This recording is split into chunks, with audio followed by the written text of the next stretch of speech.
জাল নথি দিয়ে তৈরি অ্যাক্টিভ সিম কার্ড জঙ্গিদের হাতে চলে যেত না তো এই সমস্ত সিম কার্ড। ৩,০০০ ৪,০০০-এর বেশি মূল্যে বিক্রি হয় এই সমস্ত সিম কার্ড। পুলিশের প্রাথমিক অনুমান সাইবার প্রতারকরা এই সমস্ত সিম কার্ড কিনে নিত এবং রাজ্যের পাশাপাশি ভিন রাজ্যেও বিক্রি করা হতো এই সমস্ত সিম কার্ড। জাল সিম কার্ড চক্রের এই ঘটনায় এইবার ২ জনকে গ্রেপ্তার করল বেলডাঙ্গা থানার পুলিশ। বেলডাঙ্গার ঝুনকা মোড় এলাকা থেকে আশিক ইকবাল ও তার ভাই বুরহান শেখকে গ্রেপ্তার করে পুলিশ।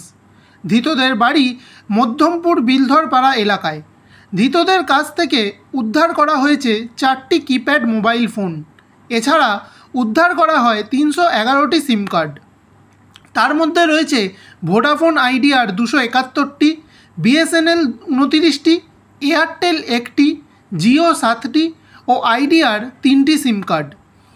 গতকাল রাতে মুর্শিদাবাদের বেলডাঙ্গা থানার পুলিশ গোপন সূত্রে খবর পেয়ে ঝুনকা মোড়ে একটি দোকানে তল্লাশি চালিয়ে এই দুজনকে আটক করে এই সিম কার্ডগুলি উদ্ধার করে। এর সঙ্গে আর কে বা কারা জড়িত সেই তদন্তেও নেমেছে পুলিশ।